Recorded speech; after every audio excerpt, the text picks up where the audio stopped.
إلى نتيجة. أولا لو فتحت كتب التفسير بشكل عام تجد أن الغالبية العظمى من المفسرين، وقد يكون كل المفسرين وهم يفسروا قصة يحيى عليه السلام أو الآيات المتعلقة بيحيى، بيقولوا إنه يحيى عليه السلام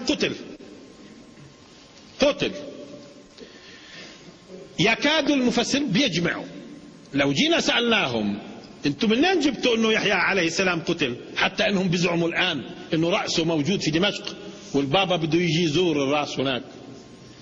بيذكروا لنا قصة، هذه القصة وردت في الانجيل، قال انه الملك هيرودس كان متزوج امرأة، وهذه المرأة لها بنت، فأراد أن يجمع بين البنت وأمها في الزواج، بين البنت وأمها برضا التنتين، هن بدهن يجتمعن زوجات. تصوروا الأم وبنتها زوجات لهيرودس.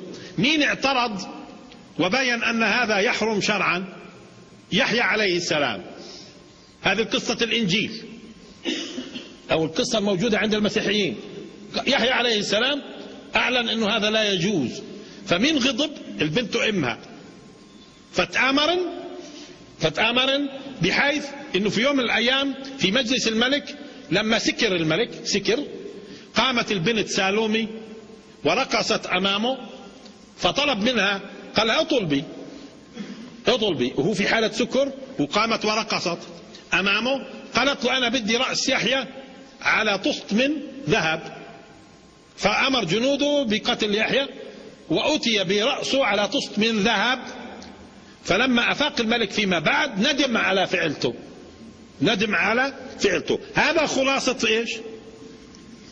القصة المروية عند النصارى. الملحوظ أن كتب التفسير كلها أخذت هذا، والمسلمين تماما حتى اليوم بيجوز واحد التقي يستغرب إذا بدك تقول أنه يحيى أبدا ليس هناك دليل على أنه قتل، وأن القرآن ينفي أنه قتل. وهي القصة المدعاة انه والله مقتول وانه رأسه موجود في مسجد دمشق. هاي البابا بده يجي يزور المسجد باعتبار انه هناك قبر يحيى عليه السلام. طيب، وهذه القضايا على فكرة ممكن يكون لها فيما بعد نتحدث اكثر، لكن خلينا اليوم في التفسير. اولا يحيى عليه السلام بنص القرآن لم يقتل. كيف زعموا انه المسيح قتل وجاءت النصوص صريحة تقول وما قتلوه وما صلبوه ولكن شبه لهم؟ طب هاي فيش اشكال، هاي مجمعين المسلمين عفهمها، لكن الاشكال في انه المسلمين هم يفسروا القرآن اخذوا عن النصارى. منين لكم هالكلام انه قتل يحيى؟ طب لاحظوا الان، وانا بهمني اليوم انه نفهم كيف لازم يمشي التفسير واحنا نفسر، وراح تلاحظوا انه المسألة فعلا تحتاج لإعادة نظر في تفسير القرآن الكريم. ايش دليلنا على أن القرآن ينص على أن يحيى لم يقتل؟ طيب، وإذا نص على أنه يحيى لم يقتل، ليش نص بشكل أوضح أن المسيح لم يقتل؟ لأنه عدم قتل المسيح لابد من ذكره، لأنه انبنت العقيدة النصرانية كلها على عقيدة الصلب. يعني قيم عقيدة الصلب من المسيحية لا يبقى في المسيحية شيء، وسبق هذا تحدثنا هنا كيف انه العقيدة المسيحية مبنية على قصة الصلب. اما يحيى عليه السلام الدليل على انه لم يقتل، وراح يكون في مفاجآت في كلامنا، مش بس لم يقتل، يبدو في شيء اخر، انه يحيى عليه السلام الدليل انه ما قتلش. اولا، واحد، القرآن الكريم يفرق بين الموت والقتل، فيقول ولئن قتلتم في سبيل الله أو متم، إذن في قتل وفي موت. اثنين، وما محمد إلا رسول قد خلت من قبله الرسل أفإن مات أو قتل، إذن في موت أو قتل. ثم يقول ولا تقولوا لمن يقتل في سبيل الله أموات. فإذا صح بزعمهم إنه يحيى قتل، مش بكون قتل في سبيل الله لأنه جهر بالحق؟ إذن طالما أنه قتل في سبيل الله، هل يمكن أن يقول عنه القرآن أنه مات؟ لا، لأن القرآن هو اللي بيقول ولا تقولوا لمن يقتل في سبيل الله أموات. طب نشوف، هل قال القرآن عن يحيى أنه مات؟ نعم، وسلام عليه يوم ولد ويوم يموت ويوم يبعث حيا. إذا مات ولا قتل؟ مات ولم يقتل. هي أول قضية، وسلام، هي أول دليل، وسلام عليه يوم قتل. هي جميل. فعلا يوم قتل هي أبدا. وسلام عليه يوم ولد ويوم يموت ويوم يبعث حيا. إذا ما يقتلش. هي واحد. اثنين، وسلام عليه يوم ولد وسلام عليه يوم يموت، مش يوم ولد ويوم يموت. إذن وسلام عليه يوم يموت. فإذا كان قتل شو معنى وسلام؟ إذا ما ماتش بسلام. إذا قتل هل بيكون مات بسلام؟ إذا ليش بتقول وسلام عليه يوم ولد ويوم يموت؟ إذا يوم موته بيكون في سلام. إذا مش قتل، لأن القتل يتناقض مع السلام. اثنين، شك. ثلاث، زكريا عليه السلام أبوه بيرفع إيديه، شك، ربي إني وهن العظم مني واشتعل الرأس شيبا ولم أكن بدعائك ربي شقيا وإني خفت الموالي من ورائي وكانت امرأتي عاقرة فهب لي من لدنك وليا يرثني ويرث من آل يعقوب واجعله ربي رضيا. إذا بده إيش زكريا؟ بده واحد يورثه. وفي آية ثانية شو قال؟ فاستجبنا له. إذا استجاب له ولا لا؟ استجاب له ولا ما استجاب له؟ استجاب له. طب كيف بتقولوا إنه يحيى وزكريا انقتلوا مع بعض؟ أو إنه زكريا قبل يحيى بشوي، أو يحيى قبل زكريا بشوي، وهو ابتداء كاين طالب يحيى يرثني وإني خفت الموالي من ورائي، يعني ماليش عصبات من ورائي، فيش وراي حدا يورثني في حمل الدعوة وحمل رسالة الدين الحق، فيش، مش شايف حدا. هب لي من لدنك وليا يرثني في دعوتي ويرث دعوة آل يعقوب المتسلسلة. طيب إذا بتقولوا إنه قتل في زمن أبوه أو مع بعض، هل تحققت استجابة؟ إذا لم يقتل. هي دليل ثالث. دليل رابع، لاحظوا الآن، دليل رابع. انتبهتوا كيف ممكن نستنبط من القرآن نفسه؟ احنا بهمنا طرائق الاستنباط في أشياء ظاهرة واضحة. أربعة. يا زكريا إنا نبشرك بغلام اسمه يحيى. إذا مين اللي سماه؟ مين اللي سماه؟ الله. اسمه يعيش. اسمه يعيش. شو معنات يحيى؟ يعيش. وإن كان خاضوا بعض المفسرين في المعنى، لا، واضحة، يحيى اسمه يعيش، مش هيك؟ طيب أنت اليوم بتسمي ابنك مرات بدون ما يكون عندك تصور سابق أني أنا بقصد من الاسم صفة تكون موجودة فيه. أنت كبشر ممكن تسمي هيك، أعجبك لحن الاسم، لحن بتسميه بدون ما تعرف معناه ولا بتقصد تكون هالصفة في ابنك، مش هيك؟ لكن مش ممكن القرآن يسمي، مش ممكن الوحي يسمي، يعني مش ممكن رب العالمين يسمي هيك. وخصوصا شو قال؟ لم نجعل له من قبل سميا. إذا كان المقصود لم نجعل من قبله واحد اسمه يحيى، طب شو يعني هذا؟ ايش يعني لم نجعل من قبله واحد اسمه يحيى؟ طب ما انا بسمي اسم ما عمروش يتسمى، شو بيعني؟ يعني انك تسمي اسم ما عمروش يتسمى مش قضية. اذا القصد ان هذا الاسم يتضمن صفة لم تسبق في مثله، لم يسبق له مثيل في هذا الاسم اللي هو ايش؟ صفة. بدليل قول الله عن نفسه في السورة نفسها: هل تعلم له سميا؟ يعني هل تعلم له مثيل في صفاته؟ إذا لما قال عن الخالق هل تعلم له سميا، مش المقصود بتعرف واحد اسمه الله بسمه الله مشان يقول لك هاي وفي، إنما المقصود هل تعلم له مثيل في صفاته.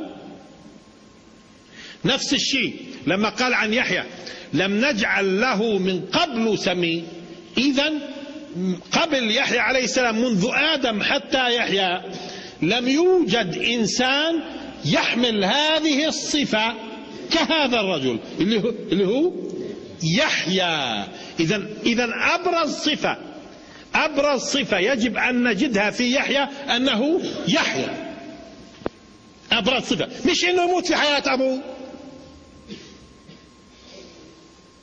إذن أبرز صفة لازم تتجلى في يحيى إنه اسمه يحيى، إذن صفته يحيى، لأنه اللي سماه مش أنت، مش أم وأبوه اللي سموه، الرب سماه، وبالتالي الاسم يحمل صفة. لذلك بتلاحظوا بالنسبة لأسماء الخالق كل أسماء الخالق صفات، رحمن اسم وصفة، رحيم اسم وصفة، حتى الله اسم وصفة. ليش؟ لأن الله أي المألوه المعبود، أله يأله إلهة، عبد يعبد عبادة، فالمألوه معبود، الله يعني المعبود. كل أسماء الله صفات. فإيش إذن لم تعلم هل لم نجعل له من قبل سميا، يعني لم نجعل قبل يحيى إنسان يتصف بصفة الحياة مثل يحيى. إذن بيجي سؤال ما شفناش في تاريخ يحيى حسب ما بروه حضراتهم إنها متجلية صفة الحياة فيه، ما شفناش إنها تجلت صفة الحياة في يحيى. بيقولوا قتل شاب. طب وإذا شو يحيى؟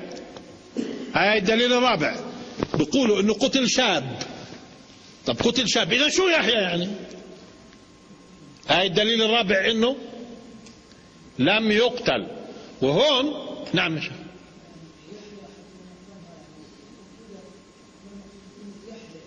يعيش. طب ما هو جاي من جاي. طيب أستاذ ممكن مثلا حدا يرد يقول لك مثلا بل أحياء عند ربهم، يعني ممكن قتل شهيد بدلالة على الحياة. إذا كان المقصود فيه إنه قتل شهيد فمستمر حياته، في قبله ناس استشهدوا في سبيل الله قبل يحيى، مش هيك؟ إذا بدنا نقول والله يحيى يعني إنه بيستشهد بيحيى، ما هو كان لم نجعل له من قبل، وقبله في ناس استشهدوا في سبيل الله، مش هيك؟ إذا لازم يتميز بصفة ما حصلت قبله، وهي الحياة. هي أثرنا عندكم الآن تساؤلات، وهذا المطلوب حتى لما نتعامل مع القرآن. إحنا هذا كتاب رب، يعني مش نتعامل معه بسذاجة كل كلمة. لذلك على فكرة الأسماء في القرآن الكريم أسماء بشكل عام، خصوصا الأنبياء اللي سماهم القرآن لابد كل اسم وراه سر. إيش معنى إبراهيم؟ سبق تحدثنا هنا. إيش معنى يوسف؟ إيش يعني إسحاق؟ إلى آخره. هذا لما بيكون الرب مسمي بيكون الاسم وراءه السر متعلق بحياته. ما هو أنتم مستعجلين، ماني ماشي، أنا ماني ماشي.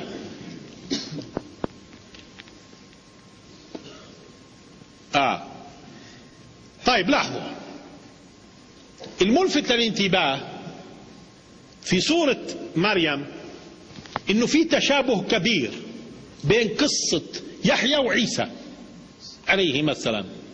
في تشابه كبير بين الاثنين. كيف؟ لاحظوا أول ما بيبدأ في السورة بيبدأ بعرض مشكلة زكريا، ربي إني وهن العظم مني، بعدين وإني خفت الموالي فهب لي من لدنك وليا يا زكريا إنا نبشرك بغلام اسمه يحيى. طيب مريم تبشرت بعيسى ولا لا بنفس الطريقة؟ هاي أول تشابه، إنا نبشرك، وبشرت إيش؟ مريم اسمه يحيى، وهناك برضو بشرها اسمه المسيح عيسى ابن مريم. هيك تبشير مش هيك؟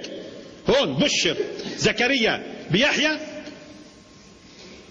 وبشرت مريم بالمسيح، وأعطي الاسم في اثنين قبل ما. طيب هذا واحد، لاحظوا التشابه. اثنين، قال أن يكون لي غلام وكانت امرأتي عاقرة وقد بلغت من الكبر عتيا، قال كذلك قال ربك هو علي هين. قالت أن يكون لي غلام ولم يمسسني بشر ولم أكن بغيا، قال كذلك قال ربك هو علي هين. انتبهتوا؟ قال كذلك قال ربك هو علي هين. طيب ممتاز. قال فإما ترين من البشر أحدا فقولي إني نظرت للرحمن صوما. هذه لمين؟ لمريم. بالنسبة لزكريا قال آيتك ألا تكلم الناس 3 ليال سويا. هي 2 صايمين عن ايش؟ فخرج على قومه من المحراب فأوحى إليهم، يعني بالإشارة، أن سبحوا بكرة وعشية. قالوا يا مريم أنى لك هذا؟ عفوا، كيف؟ فأشارت إليه. قالوا كيف نكلم من كان فيه؟ أشارت. لاحظوا إشارة. بعدين لاحظوا التشابه في القسطين. لاحظوا قال والسلام علي وبرا بوالدتي. هناك وبرا بوالديه، وبرا بوالدتي، هذا المسيح بيقول.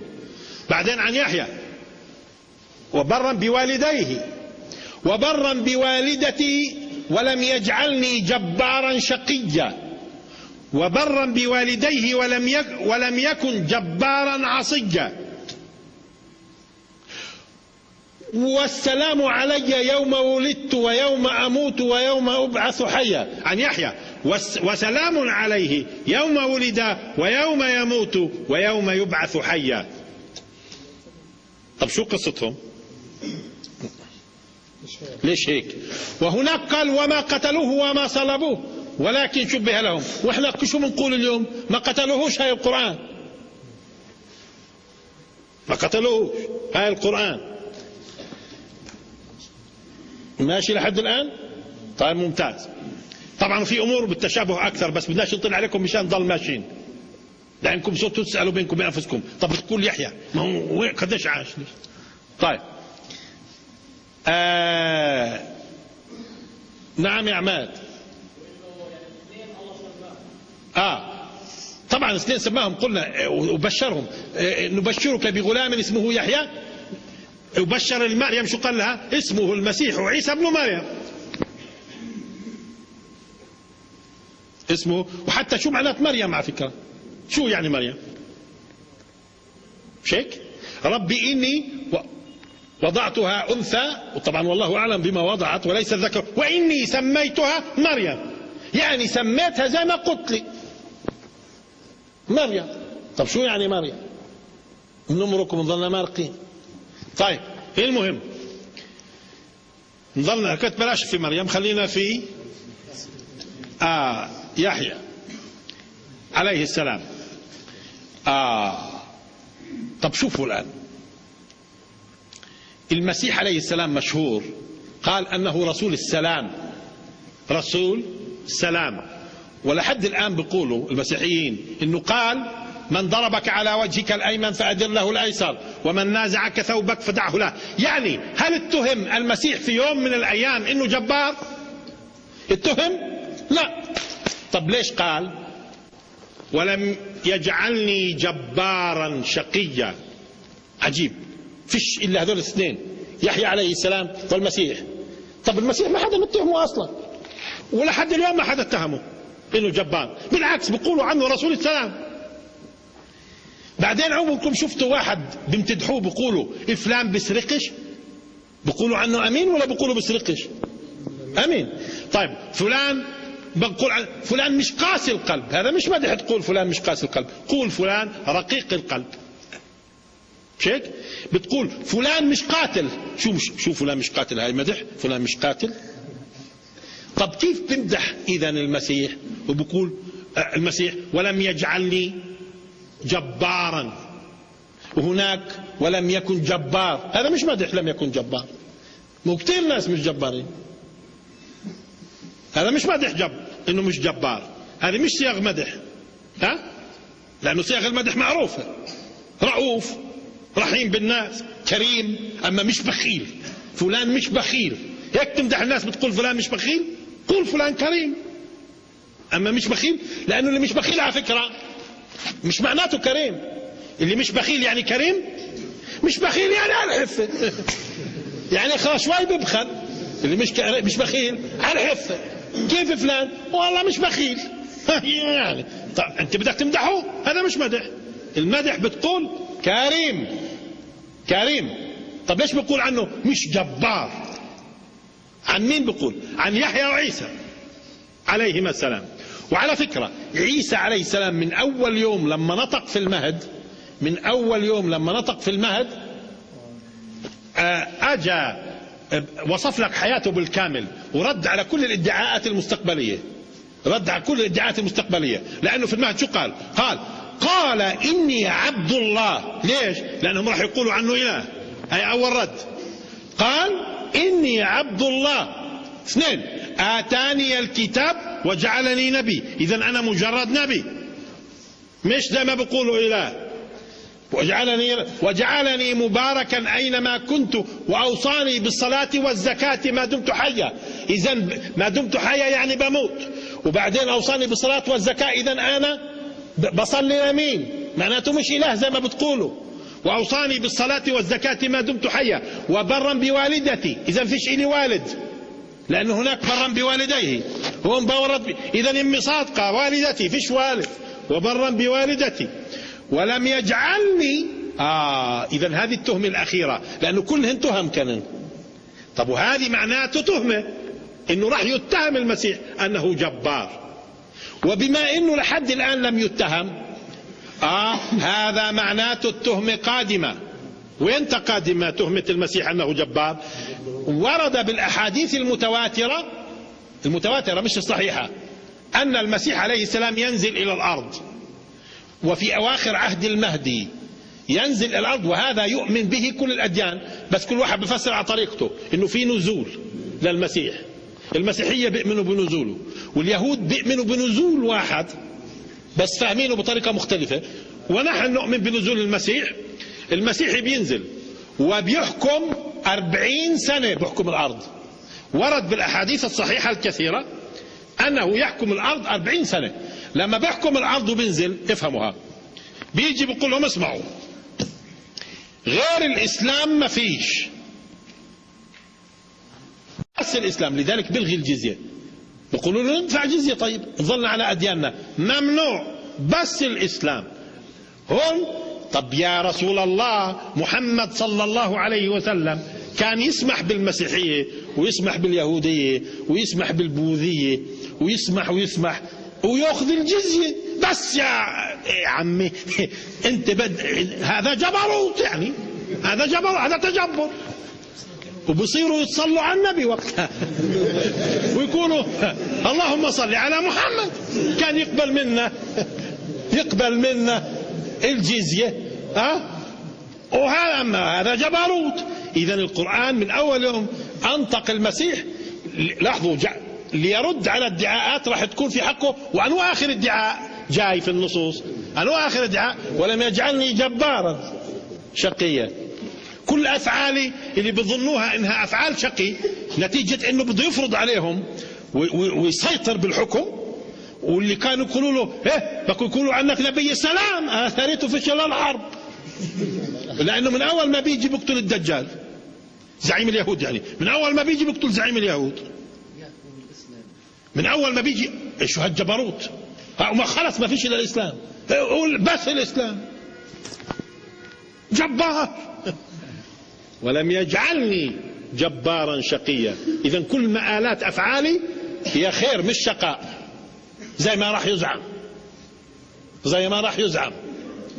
إذا جعلها آخر واحد على لسان المسيح، لأنه آخر تهمة. طب وإذا ويحيى عليه السلام، انتبهوا الآن، ويحيى عليه السلام لم يتهم بأنه جبار. فشو قصة يحيى؟ ولم يكن جبارا عصيا. طب ما هو لم يتهم الثاني، لم يتهم يحيى بأنه جبار عاصي، مش هيك؟ بيقولوا عنه يا حرام قتله شاب، وهذا كله كلام. وبقولوا البابا بده يزور في دمشق يزور قبره، ما فيش قبر، ما فيش قبر. ولعلمكم أول ما بنزل المسيح بنزل في دمشق عند المنارة البيضاء ثم يأتي القدس. ليش بنزل على دمشق؟ معناته هو بينزل في المكان وعند المنارة. شو المنارة غير الميذنة؟ إلا إذا هالعلويين بيحاولوها شيء ثاني. بينزل عند المنارة البيضاء، معناته وكأنه بينزل في المكان اللي فيه ادعاء مكذوب حول يحيى، ادعاء مكذوب حول يحيى. وهي بدت بوادرها بزيارة الحبر الأعظم اللي بسموه لقبر القديس يحيى، هيك؟ ومعناته بداية مزاعم في بلاد المسلمين وعاصمة الخلافة. ماشي؟ طيب الآن طب يحيى إذا وين المسيح؟ وفهمنا طالما انه في نصوص بنزوله، نصوص متواترة بينزل ونتيجة حكم الأرض 40 سنة بتكون في تهمة الجبروت. والعجيب انه يحيى عليه السلام زي ما لاحظتوا اسمه يحيى، وأبرز صفة فيه أنه يحيى. 2 لم يكن جبارا عصيا. 3 سيدا. 4 حصورا. العجيب انهم قالوا حصور يعني محصور عن النسوان. طب وهي مدح يعني محصور عن النسوان؟ مدح الله بيخلق رجال مش محصورين عن النسوان. والزواج محبب في الدين، في دين الله، لأنه هذا خلق الله وهذا دينه. نيجي نقول حصور يعني ممنوع عن النسوان، هاي مدح ممنوع عن النسوان. طب ما هو اليوم تهمة هاي عندنا انه محصور عن النسوان. قال لا هو اللي ضابط نفسه. طب ليش يضبط نفسه؟ عيب هي.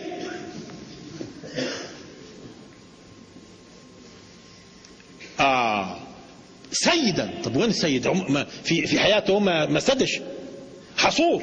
ولعلمكم حصور يعني يحصر أعدائه. هي الحصور فعول مش مفعول. يعني حصور مش محصور، لا حصور يعني حاصر لغيره. كيف المحاصرة؟ يضبط الأمور وبيحصر أعدائه. وسيد ويحيى ومش جبارها، يعني راح نشوف منه معناته، راح تشوف منه جبروت معناته. لا مش جبار، تظنوش انه جبار، هو سيد ولكن مش جبار. يحصر أعدائه بس مش جبار. طب وإذا بالنسبة للمسيح فهمتوها. طب ويحيى؟ حتى نعرف يحيى الآن. هاي شايفين شوي قاعدين. انتم ملاحظين انه احنا بنفسر القرآن بأكثر من ظاهره. ايوه هيك ظاهر القرآن، لكن انا لاحظت في كتب التفسير كلها محاولات للقفز على النص، بس النص هيو قدامكم. طب نشوف. شوفوا لاحظوا المسيح الآن وهو في المهد شو قال؟ قال والسلام علي يوم ولدت. ولدت وينت؟ في الماضي. ويوم أموت وينت؟ في المستقبل. ويوم أبعث حيا وينت؟ في المستقبل. مفهومة، لأنه اللي بتحدث مين؟ المسيح نفسه عليه السلام في المهد وهو صغير. أما بالنسبة ليحيى اسمعوا بالنسبة ليحيى.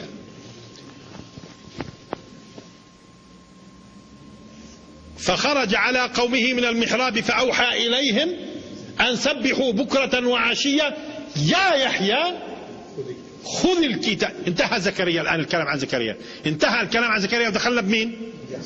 يا يحيى خذ الكتاب بقوة. انتبهوا الآن. وآتيناه الحكم صبيا وحنانا من لدنا وزكاة وكان تقيا. إذن الكلام مع مين؟ الآن الكلام مع الرسول، لأنه عم بقول عن يحيى كان. إذن الكلام صفى مع مين الآن؟ مع الرسول. استوعبوا هاي مشان نيجي للكلمة المهمة. حلمك كمان مرة. مع الرسول صلى الله عليه وسلم عم بقول له هيك يا يحيى خذ الكتاب بقوة وآتيناه. صار الكلام الآن واضح، عم بحدث الرسول. وآتيناه الحكم صبيا وحنانا من لدنا وزكاة وكان تقيا وبرا بوالديه ولم يكن. إذا بيحكي مع مين قاعد القرآن؟ مع الرسول صلى الله عليه وسلم. ولم يكن جبارا عصيا وسلام عليه يوم ولد، مش ويوم مات ويوم يموت. إذن في زمن الرسول مش ميت. كمان مرة، كان لو في زمن الرسول ميت يحيى كان ما جاء قال وسلام عليه يوم ولد ويوم مات،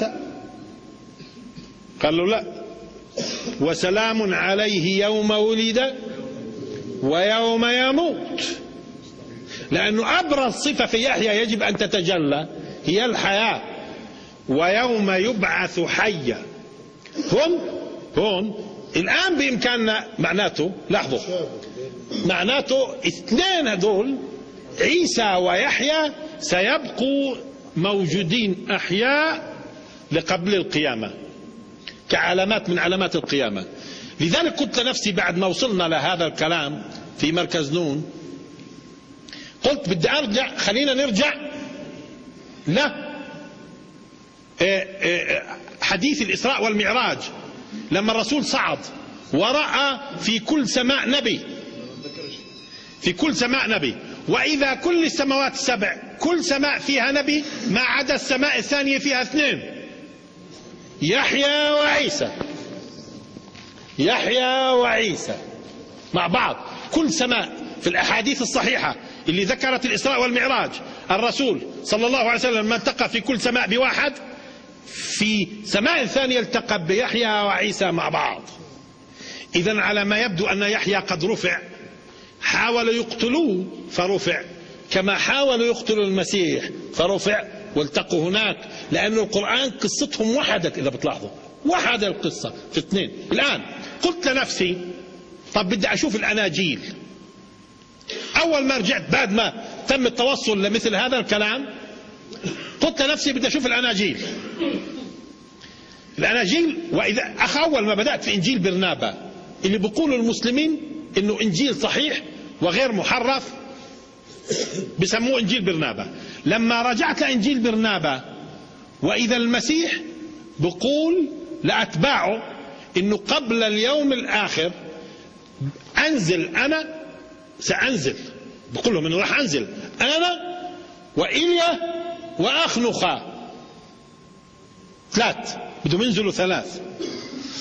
رديت رجعت للأناجيل المحرفة الموجودة بين إيديهم الآن، وإذا المسيح بقول، وتعرفوا ما هي مختلطة، وإذا المسيح بقول لأتباعه بقول لهم قد لا تصدقوا ما أقول، قد لا تصدقوا ما أقول، إن هذا، وبقصد يوحنا المعمدان اللي هو يحيى، إن هذا هو إيليا المزمع رجوعه، هو إيليا المزمع رجوعه، بده يرجع.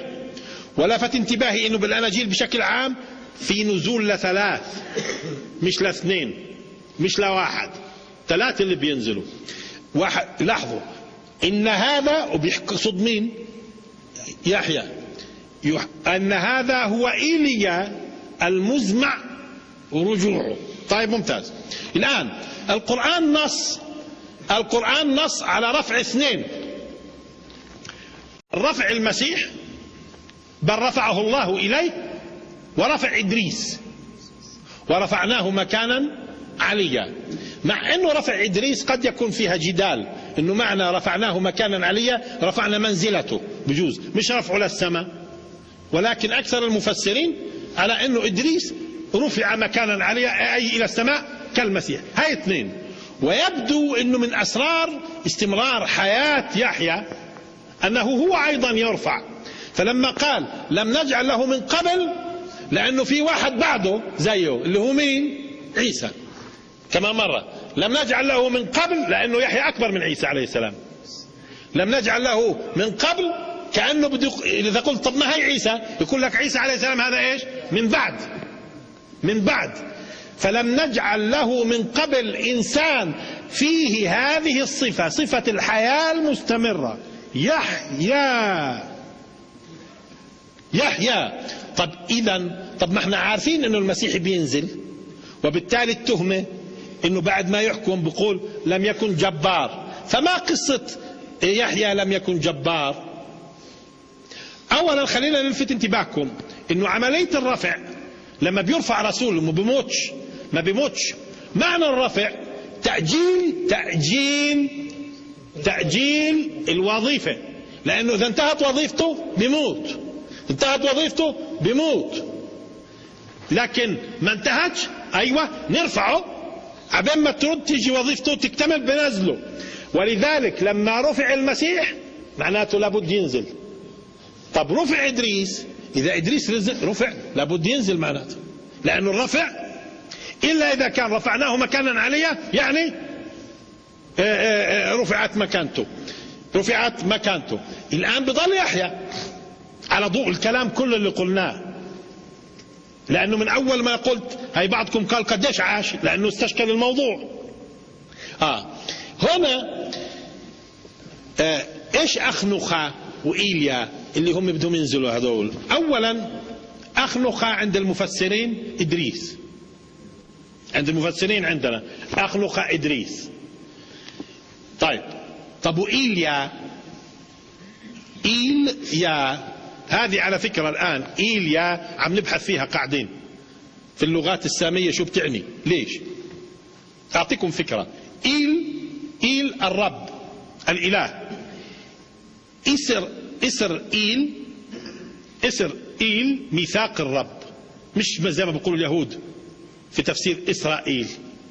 إسرائيل ميثاق الرب. طيب جبرائيل، إسرائيل، بيت الرب، بيت إيل مضاف ومضاف إليه، بيت مضاف وإيل مضاف إليه الرب. وعلى فكرة في اللغة العربية الإله أيضا، ما هي لغات سامية هاي، وإيل. لا يرقبون في مؤمن إلا ولا ذمة، من بعض معاني إلا يعني إلها، بيرقبوش فيك لا الله ولا قرابة ولا عهد، لا الله ولا عهد، أو لا قرابة ولا عهد.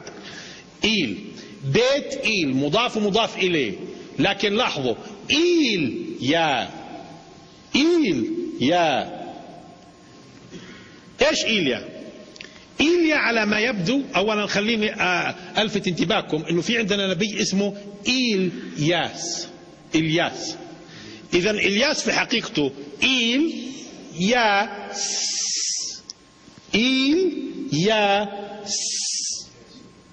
ولذلك لما أجى يسلم عليه ما قالش سلام، لاحظ قال سلام على إبراهيم، سلام على موسى وهارون في سورة الصفات، سلام على كاتبها هيك ياسين مش إلياس.